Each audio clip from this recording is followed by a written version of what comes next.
Hai Sobat OJK, dimanapun Anda berada, apa kabar? Dan selamat datang di Kontak Talks. Ini merupakan persembahan dari Kontak 157 Otoritas Jasa Keuangan. Kali ini saya Rory Asyari akan memandu sebagai host Kontak Talks kali ini. Nah, program ini masih dilakukan secara virtual dan tetap menerapkan protokol kesehatan yang ketat. Nah, Kontak Talks bisa kamu saksikan full dan juga eksklusif di YouTube channel Kontak 157 Otoritas Jasa Keuangan. Dan jangan lupa like dan subscribe-nya. Nah, di masa sulit seperti sekarang, banyak banget tawaran atau iming-iming, bahkan janji investasi yang sangat menggiurkan. Ini seperti investasi dengan keuntungan besar per bulan tanpa resiko. That sounds fishy, ya kan? Atau ini investasi modal minim tapi untungnya selangit. Nah, maraknya investasi ilegal membuat masyarakat tanpa sadar terjebak dan juga mereka menjadi korban dari begitu banyak korban yang sudah ada. Nah, menurut data dari Satgas Waspada Investasi dari tahun 2016 hingga 2021, mereka telah menutup sebanyak 3.602 entitas ilegal.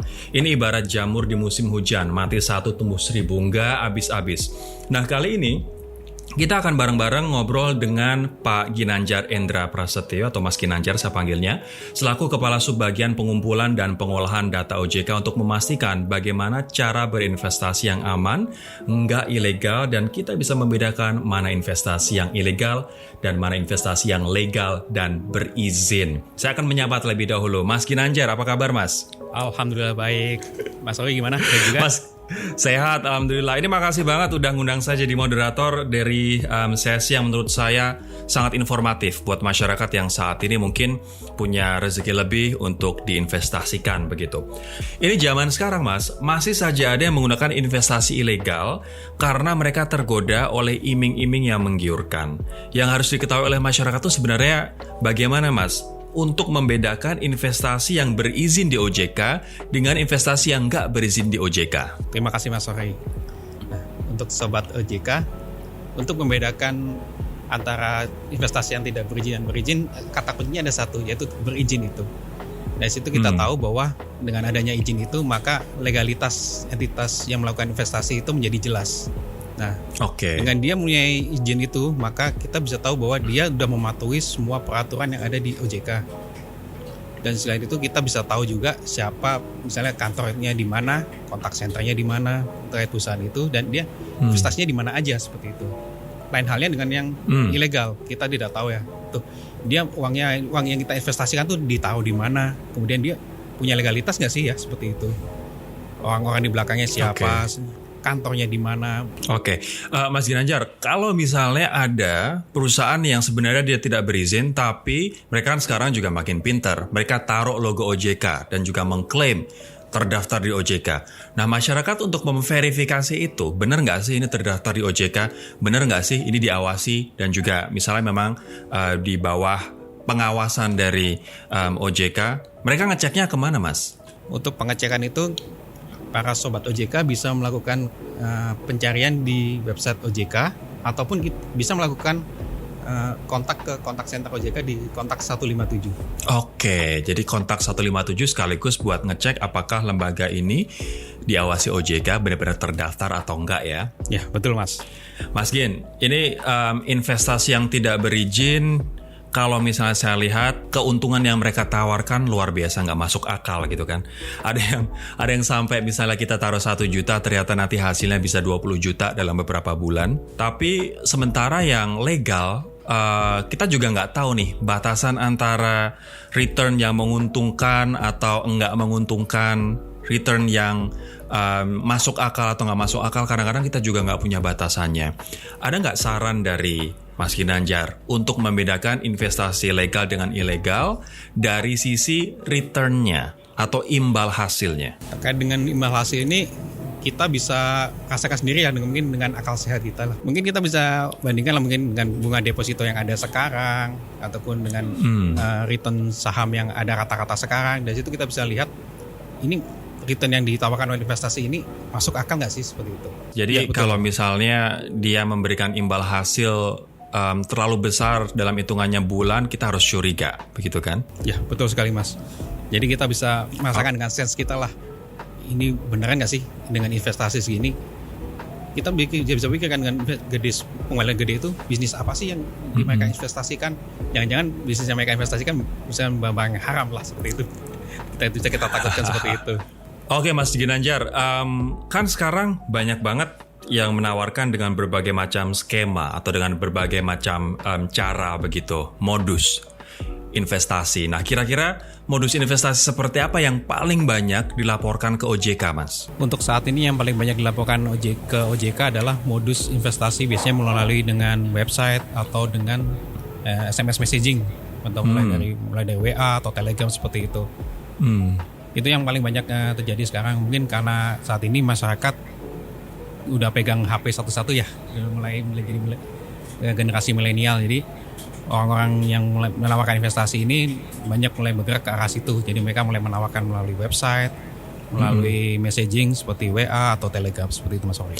Bentuknya kayak gimana? Apakah kayak misalnya penasihat keuangan atau misalnya kita disuruh taruh duit, nanti duit kita tutup mata langsung berkembang misalnya 100% dalam beberapa hari atau beberapa minggu. Bentuknya seperti apa Mas Kin?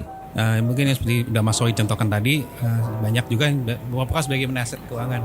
Jadi misalnya Bapak punya uang nganggur berapa, kami bisa bantu untuk menggandakan lah sebanyak ini, Bapak bisa dapat keuntungan sebanyak ini, seperti itu. Wah, ngadain keuangan kayak dukun dong Mas. Nah itu Mas bedanya, hampir mirip-mirip mau dukun karena mereka nggak sama sekali nggak cerita uang Bapak mau diinvestasikan kemana, returnnya per kapan itu. Jadi kayak kita cuma tahu beres aja lah.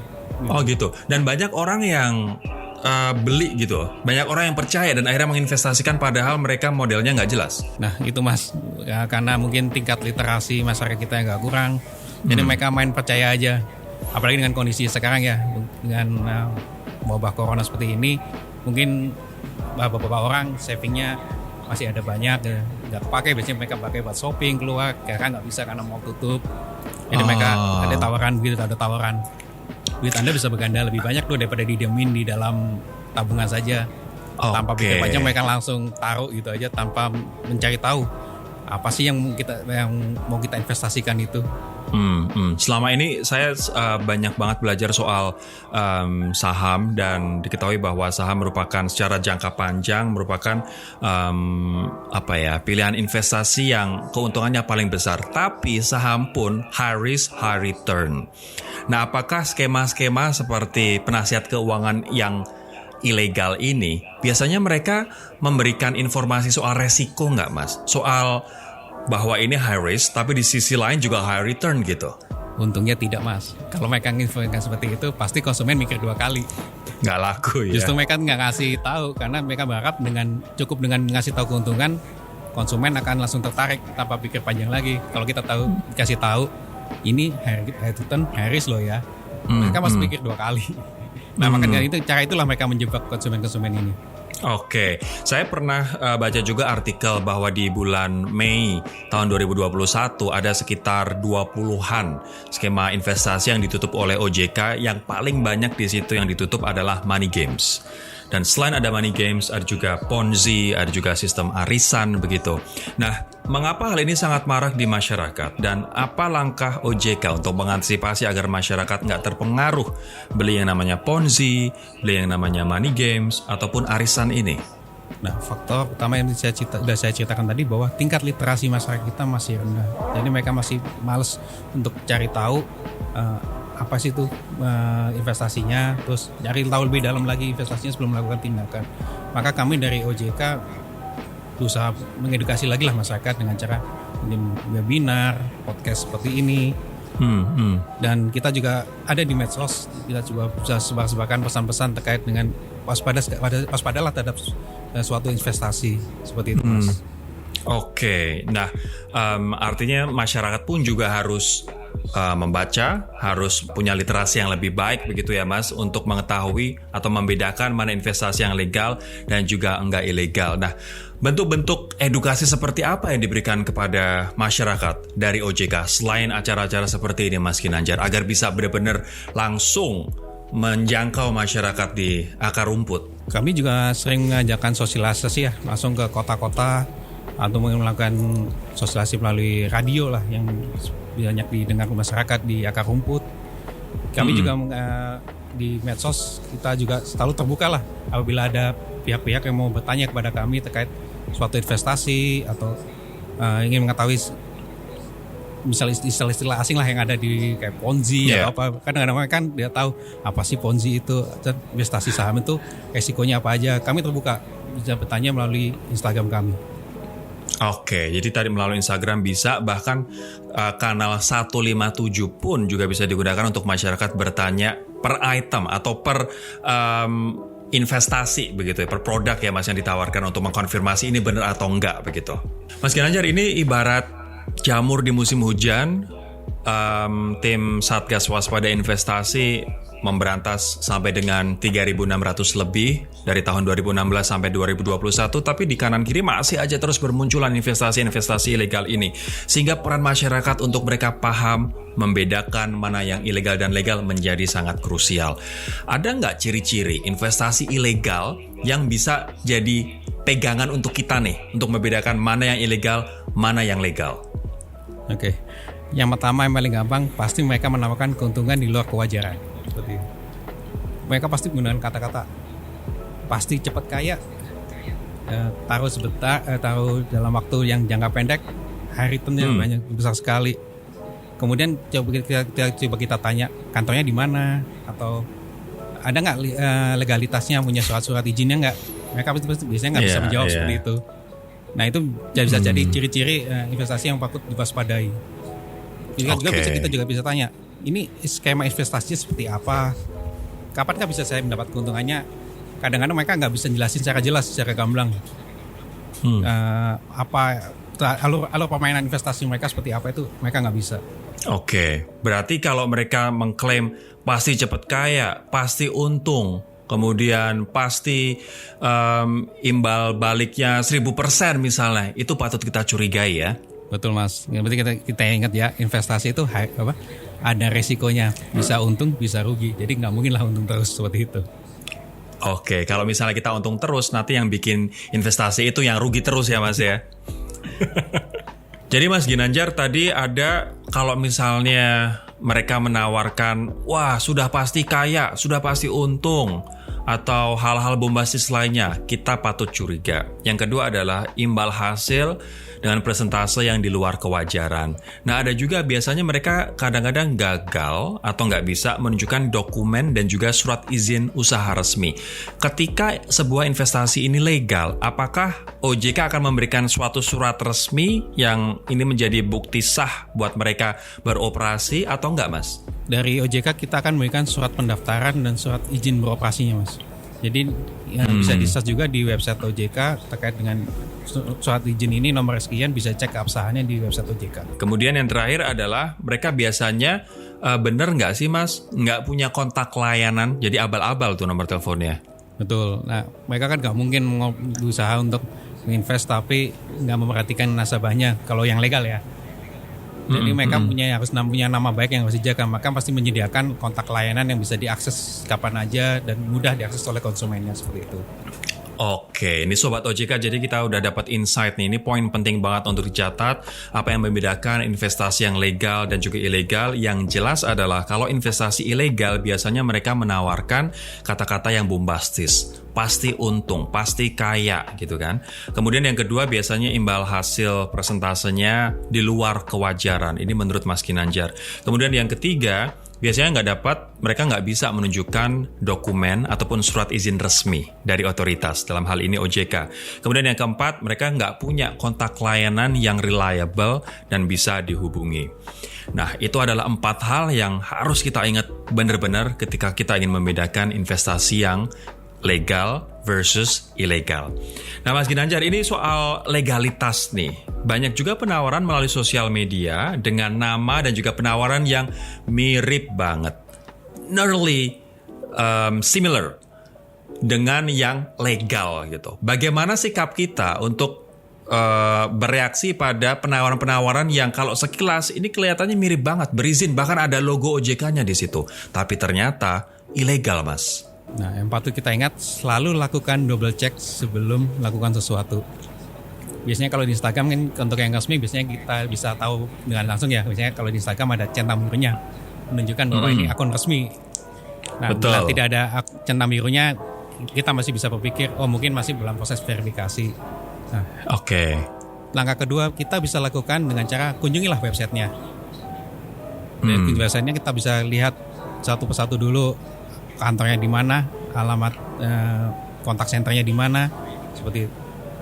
Dan yang ketiga, apabila masih tidak yakin, Sobat OJK masih bisa langsung ke kontak 157 untuk menanyakan benar nggak PT yang A ini yang alamatnya di sini adalah merupakan POJK resmi yang diawasi oleh OJK. Seperti itu, Mas. Oke. Nah, sekarang saya sudah makin paham nih gimana cara membedakan yang legal dengan ilegal dan apa yang harus saya lakukan kalau misalnya saya menemukan bentuk-bentuk investasi yang ternyata ilegal tapi bentuknya mirip-mirip dengan yang legal. Cukup meyakinkan begitu ya. Tapi secara umum, Mas, apa tips dari Anda untuk masyarakat yang pengen aman berinvestasi tapi otomatis dengan hasil yang worth it, hasil yang memuaskan gitu? Pertama, yang perlu kita ingat adalah investasi itu ada untung ada ruginya. Jadi pertama kita profile dulu diri kita sendiri. Saya mau untung seberapa dan saya siap rugi seberapa. Nah, dari situ kita bisa tahu instrumen investasi apa yang cocok buat kita. Misalnya kalau kita berani high risk return, bisa misalnya ke saham lah, atau misalnya kita nggak mau yang terlalu beresiko lah, kita bisa main ke reksadana. Kemudian yang patut diingat-ingat, pastikan tempat investasi kita adalah tempat investasi yang legal dan berizin di OJK. Oke, tapi yang menjadi pertanyaan kemudian adalah kalau misalnya investasi itu sudah berizin di OJK, di daftar investasi legal yang dikeluarkan OJK udah ada, apakah juga jaminan, Mas, bahwa investasi itu aman dan menguntungkan? Kalau menguntungkan kita nggak bisa jamin ya, karena investasi seperti yang kita tahu bisa untung bisa rugi. Nah, paling nggak kalau kita melakukan investasi di tempat yang berizin, yang legal, kita bisa tenang karena ada pihak lain yang ikut mengawasi, dan yang pasti perusahaan itu patuh pada peraturan yang ada. Jadi apabila ada sesuatu misalnya kerugian di konsumen, maka banyak pihak yang akan bisa membantu seperti dari OJK atau mungkin kementerian lain yang akan bisa membantu untuk penyelesaian masalah tersebut. Oke, membantunya sampai sejauh apa? Misalnya saja nih, Mas, ada yang investasi di suatu lembaga yang resmi, tapi ternyata terjadi penyelewengan dana misalnya secara internal oleh manajemen perusahaan investasi tersebut. Membantunya OJK dan juga yang tergabung dalam Satgas Waspada Investasi ini sejauh apa, Mas? OJK bisa mengeluarkan surat perintah untuk pengembalian dana nasabah. Jadi secara berdata OJK bisa melakukan seperti itu. Sementara untuk pidananya nanti akan diurus oleh pihak kepolisian. Jadi itu surat sakti dari OJK, biasanya perusahaan-perusahaan ngikut nggak, Mas? Harus ngikut, karena nggak ngikut maka ada ancaman pidananya seperti itu. Oke, dan mungkin juga ancaman dibubarkan, sampai dibubarkan nggak? Bisa, kita bisa melakukan penggantian terhadap POJK yang resmi, kita bisa melakukan penggantian apabila terbukti ada kerugian konsumen yang disebabkan oleh dia. Oh wow, powerful banget berarti OJK ya, Mas. Ternyata kalau misalnya ada lembaga investasi yang merugikan customer atau konsumen, OJK bisa bertindak bahkan sampai dengan tidak hanya pengembalian dana, tapi juga penutupan dari entitas tersebut. Betul, Mas Ginanjar? Ya betul, dengan syarat legal ya dan terdaftar di OJK. Siap. Ini jadi salah satu catatan lagi nih Sobat OJK, bahwa kalau misalnya kita pengen investasi, pastikan perusahaan investasi yang akan kita tuju ini terdaftar di OJK. Karena kalau misalnya ada masalah nantinya, OJK dan juga pihak-pihak yang lain termasuk kepolisian bisa bantu kita sebagai investor. Nah, ini pertanyaan selanjutnya, Mas. Kalau misalnya saya nih, amit-amit nih ya, sudah terlanjur terjebak dalam investasi ilegal.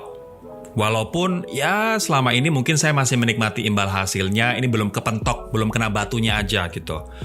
Bagaimana tips untuk saya dan juga masyarakat yang lain kalau misalnya udah terlanjur investasi di perusahaan investasi yang ilegal, Mas? Kalau masih bisa dana ditarik saja, Mas, dananya, itu lebih aman. Jadi nggak ada kerugian tambahan. Nah, apabila udah susah dihubungin, maka Mas bisa langsung kontak ke Satgas Waspada Investasi untuk menginformasikan bahwa saya terkena nih, saya tahu ada investasi ilegal yang bernama ini sekian. Jadi teman-teman dari Satgas Waspada Investasi bisa langsung gerak untuk penyelidikan dan juga melakukan penutupan terhadap investasi ilegal tersebut. Oke. Terkait dengan misalnya ada kerugian, ya udah terlanjur ada kerugian, mohon maaf sebelumnya kalau OJK tidak bisa membantu untuk yang ilegal ini karena dananya udah masuk pidana lah, jadi itu masuk ranahnya di pihak kepolisian. Mas Ginanjar, yang lagi rame akhir-akhir ini adalah soal investasi dengan modusnya adalah konsultasi keuangan atau perencana keuangan begitu. Ini adalah kedok yang mereka gunakan. Tapi modus-modus yang ditawarkan kepada masyarakat itu seperti apa, Mas? Dengan kedok seperti ini? Dengan kedok seperti ini sih kebanyakan yang dilakukan oleh perencana keuangan, mereka biasanya memberikan skema dengan Anda naruh dana sekian, Anda bisa dapat sekian dalam sekian waktu. Nah, tapi kita tidak tahu nih mereka investasikannya di mana, seberapa besar di masing-masing. Misalnya mereka kan bagi-bagi di misalnya saham berapa, reksadana berapa, kalau yang benar ya. Kita bisa ini dijelaskan kan di uang Bapak sekian, persentase sekian saya taruh di saham, persentase sekian saya taruh di reksadana seperti itu. Nah, kalau misalnya modusnya sekarang mereka bisa merayu konsumennya, Bapak tahu aja sekian biar kita yang ngelola. Pokoknya tutup mata deh Bapak ya. Bapak akan nerima keuntungan sekian. Bapak udah terima beres aja. Nah, padahal penentuan resiko investasi itu kan harusnya ada tangan kita ya sebagai investor. Kita yang harus tahu. Karena yang akan take risk kita. Jadi kita harus benar-benar tahu investasi ini mau kemana aja. Jadi kita benar-benar secara mental siap lah. Tapi apakah itu juga berlaku untuk misalnya perencana keuangan yang sudah terkenal? Perencana keuangan yang sudah punya klien ribuan, tapi dia udahlah ikut saya aja, yang penting nanti untung balik ke Anda. Apakah itu juga berlaku untuk perencana keuangan gede seperti ini, Mas? Tetap. Karena seperti kita tahu lagi, resiko kita yang ambil. Jangan mudah langsung percaya lah. Karena perencana keuangan dia sebenarnya harusnya hanya menyarankan saja lah. Sementara keputusan akhirnya kan harusnya tetap di kita karena kita sebagai investor. Jadi meskipun yang menyarankan orang besar, jangan langsung percaya. Tetap cari tahu. Yang menyarankan influencer misalnya atau artis jangan langsung percaya juga ya Mas ya. Betul, tapi kita harus cek sendiri. Kita sendiri nanti. Itu betul banget tuh. Saya ikut misalnya investasi ini gara-gara influencer ini, tapi dianya untung ternyata saya malah boncos gitu. Ini banyak banget cerita di luar sana ya kan. Dan yang jelas kalau misalnya kita investasi, yang menanggung kerugian juga adalah kita. Jadi kita pun juga harus melakukan pekerjaan rumah kita, yakni cross-check kemana aja dana itu diinvestasikan, imbal hasilnya seperti apa, sistem kerjanya seperti apa. Sepakat Mas Gin? Betul, sepakat sekali Mas Rory. Mas Ginanjar, kalau misalnya saya nemu investasi yang mencurigakan nih, walaupun saya belum jadi korban, atau keluarga saya hampir jadi korban investasi ilegal, kita tahu ada kontak 157 untuk Sobat OJK lapor ya kan 021 157. Tapi selain itu ada kanal lain nggak untuk kita lapor Mas? Nah, apabila Sobat OJK mengetahui ada suatu entitas investasi ilegal, maka Sobat OJK bisa menghubungi Satgas Waspada Investasi. Dari laporan tersebut nanti teman-teman Satgas Waspada Investasi akan melakukan tindak lanjut yaitu pemanggilan terhadap entitas tersebut. Jadi teman-teman di SWI akan menentukan bahwa benar nih entitas yang dilaporkan ini ilegal, berbahaya. Apabila temukan berbahaya maka bisa langsung dilakukan penutupan terhadap entitas tersebut ataupun melakukan tindakan hukum. Karena di teman-teman Satgas Waspada Investasi ada juga teman-teman kepolisian yang bergabung di dalamnya. Oke, Mas Gin, ini mungkin masyarakat juga kadang-kadang bertanya, wah nanti kalau saya lapor satu orang aja nanti nggak ditindaklanjuti, yang ditindaklanjuti hanya yang ternyata viral atau yang bikin geger sosial media gitu. Gimana cara OJK dan juga teman-teman Satgas Waspada Investasi untuk memilih dan memilah kasus mana yang ditindaklanjuti, Mas? Untuk semua pengaduan yang masuk akan tetap ditindaklanjuti karena kita menggunakan sistemnya gathering data. Jadi entitas yang dimasukkan dalam laporan, teman-teman Satgas Waspada Investasi akan coba kumpulan data semua, baik dari media sosial, dari blog, dari pengaduan yang ada misalnya, ataupun dari media massa. Jadi tetap semua laporan tersebut akan digather oleh teman-teman SWI untuk kemudian ditindaklanjuti. Misalnya ada banyak sekali laporan, akan langsung dipanggil untuk diselidikin dan diklarifikasi terkait keberadaan entitas tersebut.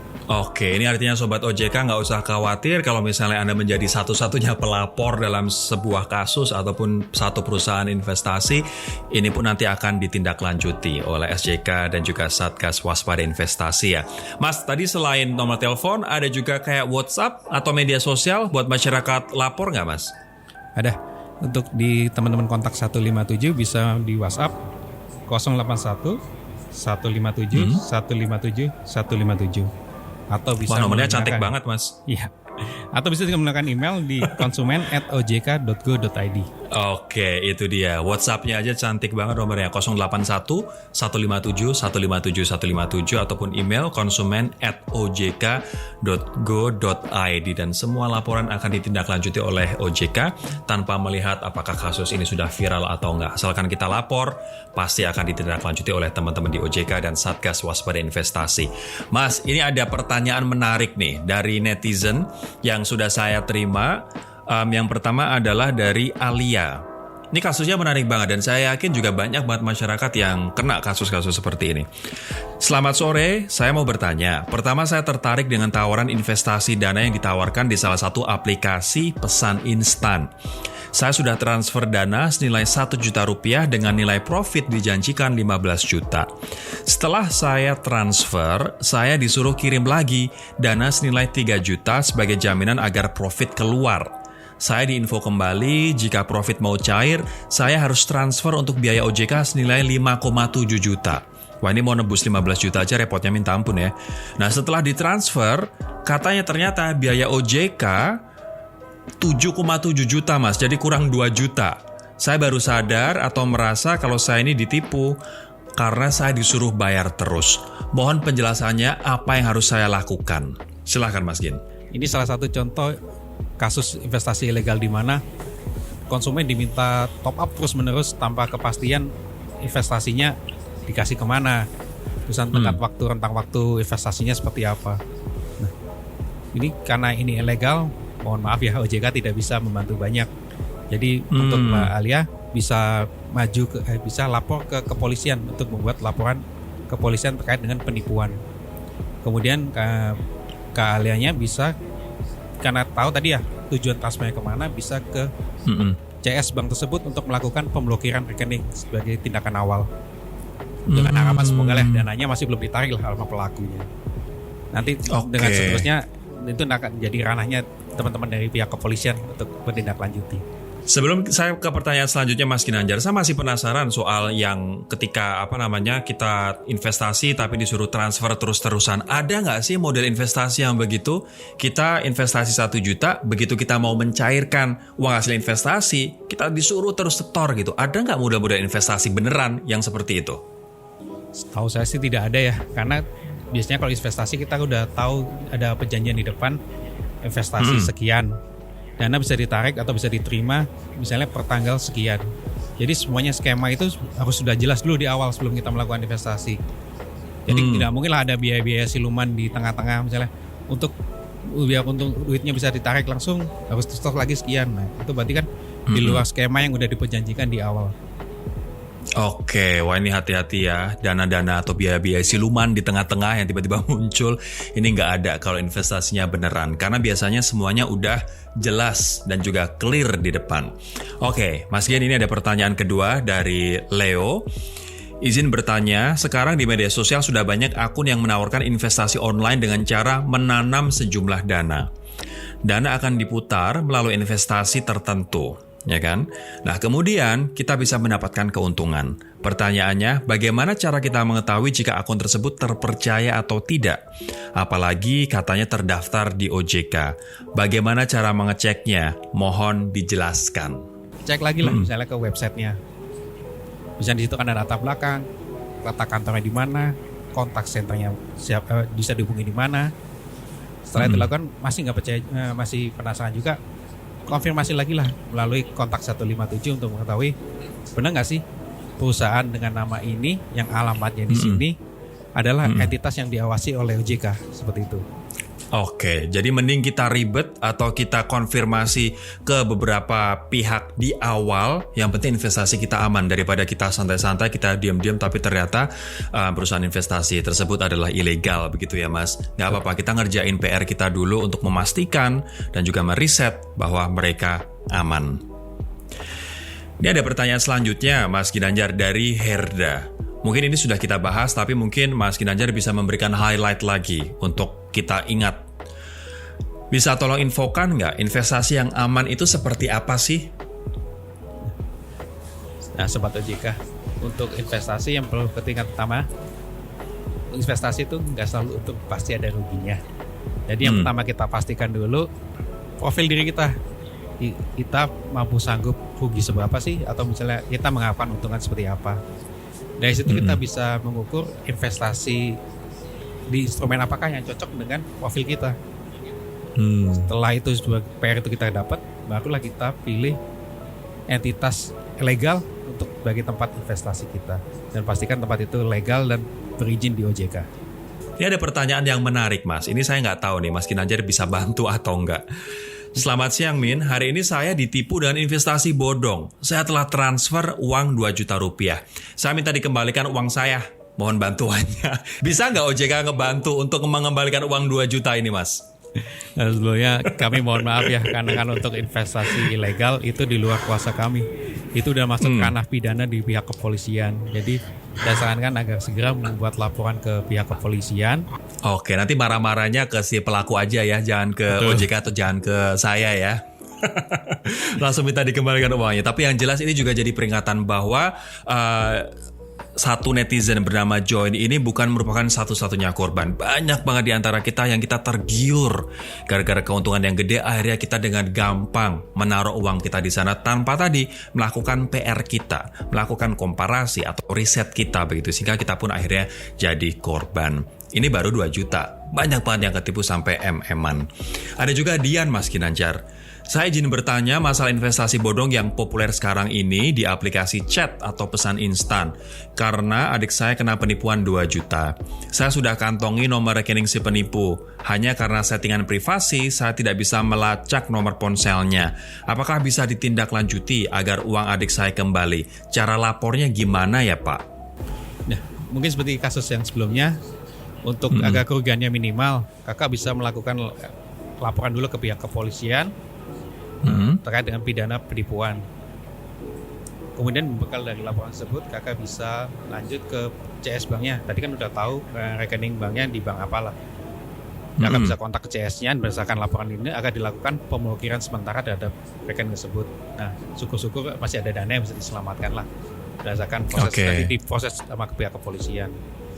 Selain itu, kakak juga bisa membantu kami dengan melaporkan kepada Satgas Waspada Investasi agar dilakukan penelitian entitas ini udah beroperasi di mana aja. Jadi bisa banyak teman-teman lain yang misalnya udah terkena bisa ditanggulangi masalahnya. Artinya kalau misalnya suatu lembaga investasi itu tidak terdaftar di OJK, berarti dan kita jadi korban, kita lapornya ke kepolisian. Tapi kalau ternyata terdaftar di OJK, kita bisa langsung lapor ke OJK, Mas.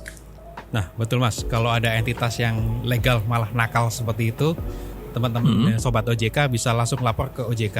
Karena di OJK kami punya wewenang untuk melakukan penyidikan, bahkan bisa memerintahkan POJK tersebut untuk mengembalikan dana serta menutupnya apabila benar-benar melakukan pelanggaran yang serius terhadap konsumen.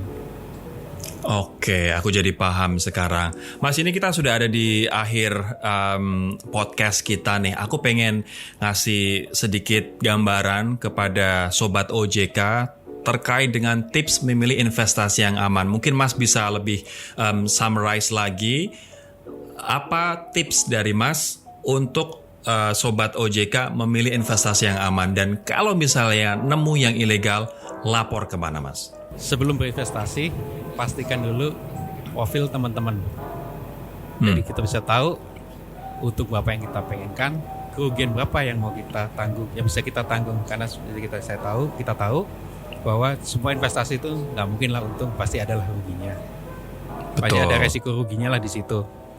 Nah, yang kemudian pilihlah instrumen investasi yang sesuai dengan profil sobat-sobat OJK. Kemudian yang ketiga, pastikan tempat investasi sobat-sobat OJK merupakan perusahaan yang terdaftar dan berizin di OJK. Ya. Apabila teman-teman menemukan tempat investasi ilegal, teman-teman bisa lapor melalui kontak 157 OJK atau melaporkannya ke Satgas Waspada Investasi. Oke, mungkin aku bisa nambahin sedikit ya, bahwa kita pun sebagai investor, sebagai masyarakat juga harus ngerjain PR kita nih, yakni kita riset, kita cari tahu, kita juga komparasi antara satu perusahaan investasi dengan perusahaan investasi yang lain. Kita pun juga harus rajin-rajin membuka website OJK untuk kita cek apakah perusahaan investasi yang uang kita akan taruh itu terdaftar di OJK atau enggak. Kalau misalnya ternyata enggak terdaftar di OJK walaupun keuntungannya 1000% dalam beberapa hari, lupakan. Karena berarti itu ilegal, tidak terdaftar di OJK.